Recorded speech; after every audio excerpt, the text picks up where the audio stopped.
Hi friends, welcome back to our YouTube channel. ఎవరైతే postal GDS second notification కోసం ఎవరైతే waiting చేస్తున్నారో వాళ్ళందరికీ గుడ్ న్యూస్ అని చెప్పుకోవచ్చు. మనకి నోటిఫికేషన్ అయితే అఫీషియల్గా అయితే రిలీజ్ చేయడం అయితే జరిగింది.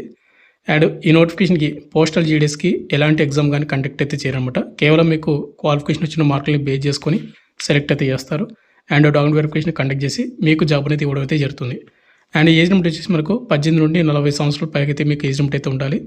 అండ్ ఎవరికైతే ఏజ్ లిమిట్ క్వాలిఫికేషన్ వాళ్ళందరూ కూడా అప్లై చేసుకోండి. ఇప్పుడు ఏళ్ళు వచ్చేసి మనకు ఇంపార్టెంట్ డేట్స్ అండ్ ఈరోజు వచ్చినటువంటి అప్డేట్ ఏంది, ఎన్ని వేకెన్సీ భర్తీ చేసే ఛాన్స్ ఉంది అండ్ ప్రతిదీ మీకు ఈ వీడియోలో ఎక్స్ప్లెయిన్ చేస్తాను కాబట్టి వీడియోని ఇంటి చూడండి ప్రతి ఒక్కరు కూడా. అండ్ పోస్టల్ జీడీఎస్ని మనకు ఫస్ట్ షెడ్యూల్ది 2026 జనవరిలో అయితే వచ్చింది. అండ్ జూలై 2nd షెడ్యూల్ అయితే మనకు ఇప్పుడైతే రావడం అయితే జరిగింది అనమాట. కాబట్టి వీడియోని ఇంటి చూడండి. ఎవరైతే పోస్టల్ జీడీఎస్ కోసం వెయిటింగ్ చేస్తున్నారో వాళ్ళందరూ కూడా అండ్ కింద కూడా కామెంట్ చేయండి ఐఎమ్ వెయిటింగ్ అని. నేను కూడా తెలుసుకుంటాను ఎంతమంది కూడా ఈ నోటిఫికేషన్ కోసం వెయిటింగ్ అయితే ఉన్నారు అనేది. అండ్ వీడియో చూసాం ప్రతి స్మాల్ రిక్వెస్ట్ ఏంటంటే వీడియోస్ని చాలా మంది చూస్తున్నారు బట్ లైక్ చేసుకొని వెళ్ళిపోతున్నారు. మీరు ఒక లైక్ చేసి మన ఛానల్ కొద్దిగా బూస్టప్ అయితే ఉంటుంది. ప్రతి ఒక్కరికి లైక్ అయితే చేయండి బ్రదర్. అదేవిధంగా మీకు ఇటువంటి జెన్యూన్ జాబ్ అప్డేట్స్ కూడా కరెంట్ కూడా మన ఛానల్ సబ్స్క్రైబ్ చేసుకొని పక్కన బెల్ ఐకాన్ అయితే యాక్టివేషన్ అయితే పెట్టుకోండి. వీడియోలో స్మాల్ అప్డేట్, ఎవరైతే ఇంటికానే ఉండే కాంపిటేటివ్ ఎగ్జామ్స్కి ప్రిపేర్ అవ్వాలనుకుంటారో ఎస్ఎస్జీడీ కానిస్టేబుల్ కానీ, రైల్వే గ్రూప్ డి కానీ, రైల్వే ఎన్టీపీసీ కానీ, ఆర్పీఎఫ్ కానిస్టేబుల్ కానీ ఇలాంటి కోర్సెస్ అనేది మన డిఫెన్స్ ట్రైనింగ్ యాప్లో మీకు అవైలబుల్గా అయితే ఉన్నాయి అనమాట. అక్కడ మీకు ఫ్రీ డెమో వీడియోస్ కూడా అవైలబుల్గా ఉంటే చూడండి. మీకు కంటెంట్ అండ్ సబ్జెక్ట్ నచ్చితే కోర్స్ అయితే తీసుకోండి. డిఫెన్స్ ట్రైనింగ్ యాప్ లింక్ కింద డిస్క్రిప్షన్ మీకు ప్రొవైడ్ చేయడం అయితే జరిగింది. ఇక మనకు మెయిన్గా నోటిఫికేషన్ డీటెయిల్స్ పెడితే అయితే బ్రదర్ నేను 2 వీక్స్ బ్యాక్ అంటే ఒక 12 రోజుల బ్యాక్ అనమాట ఒక వీడియో చేశాను. మనకు వేకెన్సీ మనకు ప్రజెంట్ అయితే ఇన్ని వేకెన్సీ అయితే ఉన్నాయి అని ఒక నోటీస్ వచ్చింది మనకు అని ఒక వీడియో ఇచ్చాను కదా. ఆ వీడియో అన్నా చూడకపోతే కానీ చూడండి. అయితే ఆ వీడియోలో చెప్పాను క్లారిటీగా మనకు జూలై ఎండింగ్ కల్లా మనకు నోటిఫికేషన్ వచ్చినట్టు ఒక అప్డేట్ వస్తుంది కంపల్సరీ కానీ. ఆ వీడియోలో ఏదైతే చెప్పానో అదేవిధంగా మనకు ఇప్పుడు ప్రజెంట్ వచ్చేసి జూలై 25న ఈరోజు రావడం జరిగింది. బట్ ఇక్కడ మనం చూసుకున్నట్లయితే జూలై 24న మనకు డేట్ అయితే ఇచ్చాడు కానీ మనకి ఇది వచ్చేసి మనకు ఈరోజు రావడం అయితే జరిగింది. Government of India, ministry of communications, department of post అనమాట జీడీఎస్ సెక్షన్స్. ఇక్కడ వచ్చేసి మనకి ఏం చెప్తున్నా అంటే ఇది మనకు ఇంటర్నల్గా మనకు లెటర్ అనమాట. ఇది ఇంటర్నల్ ఫార్వర్డ్ చేసినట్టు ఒక నోటీస్ ఇది. దీనిలో వచ్చే సబ్జెక్ట్ చూసుకుంటే GDS online engagement schedule 2 July 2026 ప్రిపరేటర్ మనకు ఎక్సైజ్ అండ్ టెంటేటివ్ షెడ్యూల్ అయితే వాటికి సంబంధించిన మనకు సబ్జెక్ట్ అనమాట. ఇదంతా కూడా sir and madam this regarding మనకు ఇది మనకు ఫస్ట్ పారాగ్రాఫ్ వచ్చేసి మనకు తీసేసినట్టయితే ఇక్కడ కింద చూసుకుంటే సెకండ్ పారాగ్రాఫ్ అనేది as aware the GDS online engagement schedule 1 January 2026 already concluded మనకు జూలై 22, 2026 ఈ డేట్కి మనకు షెడ్యూల్ 1 ఏదైతే ఉందో జనవరిది ఆ నోటిఫికేషన్ సంబంధించిన మనకు పూర్తి ప్రాసెస్ అనేది 2026 జూలై 22కి కంప్లీట్ అయ్యిందని చెప్తున్నారు. ఇక షెడ్యూల్ 2 ఏదైతే ఉందో షెడ్యూల్ 2 జూలై 2026 నోటిఫికేషన్ సంబంధించిన మనకు ప్రాసెస్ అనేది స్టార్ట్ చేయండి అని మనకు అప్డేట్ అనమాట. ఇది ఇక్కడ మనకు time lines and notification dates మొత్తం కూడా చూసుకున్నట్టయితే ఇక్కడ ఫస్ట్ వచ్చి మనకు reverification of the education boards by circle వైజ్గా మనకు ఎడ్యుకేషన్ బోర్డ్స్ ఉంటాయి కదా వాటిని వెరిఫికేషన్ అయితే చేయాలన్నమాట. రీవెరిఫికేషన్ అయితే మనకు జూలై 27, 2026 నుంచి ఆగస్ట్ 3, 2026 వరకు మీకు రీవెరిఫికేషన్ అయితే జరుగుతుందన్నమాట. ఇది తర్వాత మనకు డివిజన్స్ వైజ్గా మనకు వేకెన్సీ అనేది క్యాప్చరింగ్ చేయాలి. అది ఎప్పటి నుంచి అంటే జూలై 27 నుండి ఆగస్ట్ 3 వరకు అంటే రేపటి నుంచి మనకు ప్రాసెస్ స్టార్ట్ అయిపోతుంది. ఇక నెక్స్ట్ మనకు సర్కిల్ వైజ్గా మనకు వేకెన్సీ అనేది మనకు వెరిఫికేషన్ అయితే చేయాలన్నమాట. ఆగస్ట్ 4 నుంచి ఆగస్ట్ 5 వరకు. ఇక్కడ మనకు సర్కిల్ వైజ్గా అండ్ డివిజన్ వైజ్గా వేరు. డివిజన్స్ అని మనకు అంటే మనకు తెలిసిందే కదా.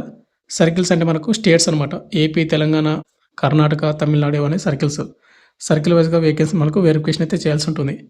ఇక నెక్స్ట్ మనకు 5th వచ్చేసి మనకు రిలీజ్ ఆఫ్ మనకు descriptive notification and subscript activities అంటే మనకు టు బి ఇంటిమేటెడ్ సపరేట్ అని ఇచ్చాడు. మనకి అఫీషియల్ ఫుల్ నోటిఫికేషన్ అప్లై ఎప్పుడు స్టార్ట్ అవుతుంది, అప్లై లాస్ట్ డేట్ ఎప్పుడు అండ్ ఎడిట్ ఆప్షన్ ఎప్పుడు వస్తుందని మొత్తం కూడా మనకు ఫుల్ నోటిఫికేషన్ అయితే వస్తుంది. ఆ ఫుల్ నోటిఫికేషన్ ఎప్పుడు రిలీజ్ చేస్తారు అండ్ అప్లికేషన్ ఎప్పుడు స్టార్ట్ అవుతుందంటే ఆగస్టు 10న మనకు నోటిఫికేషన్ అయితే ఆన్లైన్ అప్లికేషన్ స్టార్ట్ అయిపోతుంది. కాబట్టి మీరు ఆగస్టు 10వ తేదీ వరకు వెయిట్ చేయండి. మనకు ఆగస్టు 5వ తేదీ వరకు మనకు వేకెన్సీ మనకు క్యాప్చర్ చేయడము అన్నీ కూడా మనకు ప్రాసెస్ అయితే జరుగుతుందన్నమాట. ఇది వచ్చేసి మనకు అఫీషియల్గా వచ్చినటువంటి నోటీసు. ఎలాంటి ఫేక్ అప్డేట్ అయితే రాదు మన ఛానల్లోన. ఎవరైతే ప్రిపేర్ అవుతారో వాళ్ళందరూ కూడా జెన్యూన్ జాబ్ అప్డేట్స్ మాత్రమే మన ఛానల్ అయితే వస్తాయి. అండ్ వాటితో పాటు మనకు వేకెన్సీ మనకి ఇంత ముందుకు 18,000+ వేకెన్సీ అని చెప్పాను కదా. బట్ ప్రజెంట్ వచ్చేసి మనకు 25,000+ మనకు వేకెన్సీ భర్తీ చేసే ఛాన్స్ కూడా ఉంటుంది. ఎందుకంటే ఇక్కడ చూసుకున్నట్టయితే for final vacancy notification of following vacancy as on మనకు June 30, 2026 include and exclude by divisions. మనకు దీనిలో కొన్ని వేకెన్సీని కలుపుతారు, కొన్ని వేకెన్సీని కలపకూడదు. అవి ఇక్కడ మనకు ఇన్క్లూడ్ అయితే ఏవైతే ఉన్నాయో ఇక్కడ చూసుకోండి. జనవరి 1, 2026 నుండి జూన్ 30, 2026 వరకు ఎవరైతే పోస్టల్ జీడీఎస్ జాబ్ చేసేవాళ్ళు రిజైన్ చేసినారు కదా కొంతమంది, వాళ్ళు ట్రాన్స్ఫర్ చేసినటువంటి వేకెన్సీ ఉంటాయి అండ్ డిశ్చార్జ్ అయినటువంటి వేకెన్సీ ఉంటాయి. అండ్ వాలంటరీగా మనకు డిశ్చార్జ్ అయినటువంటి వాళ్ళు ఉంటారు. అండ్ టెర్మినేషన్స్ వల్ల, రిమూవ్ వల్ల అండ్ వారితో పాటు ప్రమోషన్ ఇచ్చి వెళ్ళిపోయినటువంటి వాళ్ళ వేకెన్సీ ఉంటాయి. అదేవిధంగా మనకు లాంగ్ టర్మ్ డిప్యుటేషన్ కింద వెళ్ళినటువంటి వాళ్ళకు అవి కూడా వేకెన్సీ మనకు ఖాళీలు ఏర్పడతాయి కదా, ఆ ఖాళీలన్నీ కూడా మనకు ఇప్పుడు ప్రజెంట్ వచ్చే నోటిఫికేషన్ మనకు యాడ్ చేస్తామని చెప్తా ఉన్నాడు. అండ్ సెకండ్ పాయింట్ వచ్చేసి ఏంటంటే జీడీఎస్ ఆన్లైన్ ఎంగేజ్మెంట్ షెడ్యూల్ 1 ఏదైతే ఉందో జనవరి 2026 దానిలోనే ఎవరైతే జాయిన్ అవ్వని వాళ్ళకు ఇంకా వేకెన్సీ మనకు ఫిలప్ అవ్వని ఉంటాయి కదా, అవి అన్నీ కూడా మనకు ప్రజెంట్ వచ్చే నోటిఫికేషన్ మీకు యాడ్ చేస్తామని చెప్పడం అయితే జరిగింది. అండ్ ఇంకోటి ఏంటంటే మనకు జూన్ 30, 2026 వరకు కొన్ని సర్కిల్స్ మనకు ట్రాన్స్ఫర్స్ అయితే జరిగాయి కదా, ఆ ట్రాన్స్ఫర్స్లో ఉన్నటువంటి వేకెన్సీ కూడా మనకు కొన్ని ఖాళీలు అయితే ఏర్పడింటాయి. అవి కూడా మనకు భర్తీ చేస్తారు ప్రజెంట్ వచ్చే నోటిఫికేషన్ అన్న. ఓవరాల్ మనకు 25,000 పైగా పోస్టులు అయితే భర్తీ చేసే ఛాన్స్ అయితే ఉంటుంది పోస్టల్ జీడీఎస్ నోటిఫికేషన్కి. అయితే పోస్టల్ జీడీఎస్కి అప్లై చేసుకోవాలంటే కనుక మీకు ఉండాల్సినటువంటి క్వాలిఫికేషన్ ఏజ్ లిమిట్ మొత్తం కూడా చూసుకుంటే మినిమం ఏజ్ లిమిట్ 18 సంవత్సరాలు అయితే ఉండాలి, మ్యాక్సిమం ఏజ్ లిమిట్ 40 సంవత్సరాలు అయితే ఉండాలి. ఎస్సీ ఎస్టీ వాళ్ళు అయితే కనుక 45 సంవత్సరాలు, ఓబీసీ క్యాండిడేట్ వాళ్ళు 43, పీడబ్ల్యూ క్యాండిడేట్ వాళ్ళు 50 సంవత్సరాలకు అప్లై అయితే చేసుకోవచ్చు. అండ్ నెక్స్ట్ మనకు ఎడ్యుకేషన్ క్వాలిఫికేషన్ చూసుకుంటే బ్రదర్ మీకు సింపుల్గా 10th క్లాస్ అయితే అంటే క్వాలిఫికేషన్ అయితే ఉండాలి. బట్ మీకు జాబ్ రావాలంటే కనుక కంపల్సరీ మీరు 10th మంచి స్కోర్ వచ్చిన వాళ్ళు మాత్రమే అప్లై అయితే చేసుకోండి. అండ్ వాటితో పాటు మీకు తెలుగు లోకల్ లాంగ్వేజ్ అంటే మనకు ఏ సర్కిల్కి అయితే మీరు అప్లై చేస్తారో ఆ సర్కిల్లో ఉన్నటువంటి లోకల్ లాంగ్వేజ్ అవుతుందో, అంటే ఎగ్జాంపుల్ ఏంటంటే మీరు ఏ స్టేట్కి అయితే అప్లై చేస్తారో ఆ స్టేట్లో ఉన్నటువంటి లోకల్ లాంగ్వేజ్ అనేది మీరు 10th క్లాస్లో అయితే చదివి ఉండాలి.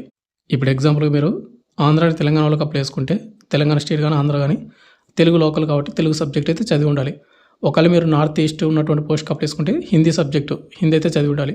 ఒకవేళ మీరు కన్నడ స్టేట్కి అప్లై చేసుకోవాలంటే కర్ణాటకకి కన్నడ లోకల్ లాంగ్వేజ్ వాళ్ళకు కానీ మీరు 10th మీకు కన్నడ సబ్జెక్ట్ అయితే చదివి ఉండాలి. అలా చదివి ఉంటే కానీ అప్లై అయితే చేసుకోవచ్చు. ఇక నెక్స్ట్ మనకు హౌ టు అప్లై విషయానికి వస్తే కనుక indiapost.gov. మనకి ఏదైతే ఉందో ఈ వెబ్సైట్ లింక్ కింద డిస్క్రిప్షన్ మీకు ప్రొవైడ్ చేస్తాను. ప్రజెంట్ అయితే మనకు నోటిఫికేషన్ అయితే రాలేదు కాబట్టి ఆగస్టు 10వ తేదీ నుంచి మీకు లింక్ అనేది యాక్టివేట్ అవుతుంది. ఆ డేట్ని మీకు అప్డేట్ అయితే చేస్తాను అనమాట. అండ్ మీకు ఫుల్ నోటిఫికేషన్ వచ్చిన తర్వాత కూడా వీడియో చేయండి అంటే కనుక కింద కామెంట్ చేయండి, నేను అది కూడా వీడియో చేయడానికి అయితే ట్రై చేస్తాను. నెక్స్ట్ మనకు అప్లికేషన్ ఫీజు చూసుకుంటే ఎవరైతే అమ్మాయిలు కానీ, ఎస్సీ వాళ్ళు కానీ, ఎస్టీ క్యాండిడేట్ వాళ్ళు కానీ, పీడబ్ల్యూ క్యాండిడేట్ వాళ్ళు కానీ, ట్రాన్స్ ఉమెన్స్ కానీ ఎవరుతున్నారో వీళ్ళకు ఎలాంటి అప్లికేషన్ ఫీజు అయితే లేదు. ఇక రేమైనా క్యాండిడేట్ వాళ్ళు యూఆర్, ఈడబ్ల్యూఎస్, ఓబీసీ వాళ్ళకి మాత్రమే 100 రూపాయలు మీరు పేమెంట్ అయితే చేయాల్సి ఉంటుంది. మళ్ళీ మనం చెప్తాను బ్రదర్, మీకు 10th క్లాస్లో మంచి స్కోర్ వచ్చిన వాళ్ళు మాత్రమే ఈ పోస్టల్ జీడీఎస్కి అయితే అప్లై అయితే చేసుకోండి మీరు. ఫైనల్గా మనకు సెలక్షన్ ప్రాసెస్ అనేది ఏ విధంగా ఉంటుందంటే మనకి ఏవైతే అప్లై చేసేటప్పుడు మనం మన 10th క్లాస్ మార్క్స్ అనేది మనం యాడ్ చేస్తాం కదా, సబ్మిట్ చేస్తాం వరకు ఆ 10th క్లాస్ వచ్చిన మార్కులను బేస్ చేసుకొని సిస్టమ్ జనరేటర్ ద్వారా మనకు మెరిట్ లిస్ట్ అయితే తీయడం అయితే జరుగుతుంది. ముందుగా షార్ట్ లిస్ట్ అయితే వేస్తారు. షార్ట్ లిస్ట్ చేసి మనకు డౌన్ వెరిఫికేషన్కి అయితే పిలుస్తారు. ఈ డౌన్ వెరిఫికేషన్ మనకి ఏంటంటే అప్లై చేసేటప్పుడు మీరు ఏవైతే డాక్యుమెంట్స్ ఇచ్చారో మార్కులు కానీ అండ్ మీ 10th క్లాస్ మార్కులు, మీ సర్టిఫికేట్స్ మొత్తం కూడా ప్రాపర్గా చెక్ చేసి ఒరిజినల్స్ తర్వాత మీకు సెలెక్ట్ అయితే చేసి ట్రైనింగ్ అయితే పంపిస్తారు. ఒకవేళ మీరు అప్లై చేసేటప్పుడు మీరు రాంగ్ ఇన్ఫర్మేషన్ ఇచ్చి అండ్ డౌన్ వెరిఫికేషన్ వెళ్ళినప్పుడు అక్కడ మిస్ మ్యాచింగ్ అయ్యిందంటే మిమ్మల్ని రిజెక్ట్ అయితే చేస్తారన్నమాట. ఆ విధంగా అయితే మనకు సెలెక్ట్ అయితే చేసి ట్రైనింగ్ అయితే పంపిస్తారు. ట్రైనింగ్ వచ్చేసి మనకు 3 days ఉంటుంది. అండ్ ఈ 3 days తర్వాత మనకు పోస్టింగ్ అనేది అలాట్మెంట్ అయితే చేయడం అయితే జరుగుతుంది. అండ్ దీనికి వచ్చేసి ఎలాంటి మనకు మెడికల్ లిస్ట్ కూడా కండక్ట్ అయితే చేయరు. బట్ ఏంటంటే మనకు వెరిఫికేషన్ వెళ్ళినప్పుడు మీ లోకల్ ఉన్నటువంటి గవర్నమెంట్ హాస్పిటల్ నుంచి మీరు మెడికల్గా ఫిట్గా ఉన్నట్టు ఒక సర్టిఫికేట్ అయితే తీసుకుని వెళ్ళాల్సి ఉంటుంది. ఇది డెఫినెట్గా మీరు తీసుకుని వెళ్ళాలి మీరు ఎప్పుడైతే డౌన్ వెరిఫికేషన్కి వెళ్తారో, అంటే షార్ట్ లిస్ట్ ఉంటే వాళ్ళందరూ కూడా. నెక్స్ట్ మనకు శాలరీ విషయానికి వస్తే కనుక ఎవరైతే బ్రాంచ్ పోస్ట్ మాస్టర్కి అప్లై చేసుకుంటే 12,000 నుండి 29,380 రూపీస్ మీకు వస్తుంది. ఇంకా అలవెన్స్లు కూడా యాడ్ అవుతాయి అనమాట. And ABPM assistant branch post master కానీ, డాక్ సేవక్ కానీ 10,000 నుండి 24,470 రూపీస్ మీకు వస్తుంది. బట్ ఇంకా కొన్ని అలవెన్స్లు కూడా యాడ్ అవుతాయి అనమాట. ఇవి ఎవరికైతే ప్రజెంట్ ఎలాంటి జాబ్స్ లేకుండా 10th క్లాస్లో మంచి మార్కులు ఇచ్చిన వాళ్ళకు కొంచెం యూస్ఫుల్ అయితే చెప్పుకోవచ్చు. అండ్ పోస్టల్ జీడీఎస్ నోటిఫికేషన్ మనకు 2026 షెడ్యూల్ 2 నోటిఫికేషన్ అని మనకు ఆగస్టు 10th నుంచి మనకు లింక్ అనేది యాక్టివేట్ అవుతుంది. కాబట్టి ఆ డేట్ వరకు అయితే మీరు వెయిట్ చేయండి. ఫైనల్గా వచ్చేసింది బ్రదర్, మనకు ఈ రోజు వచ్చినటువంటి అప్డేట్ వచ్చేసింది. మీకు ఇంకా ఏమైనా డౌట్ కింద కామెంట్ అయితే చేయండి. Thank you.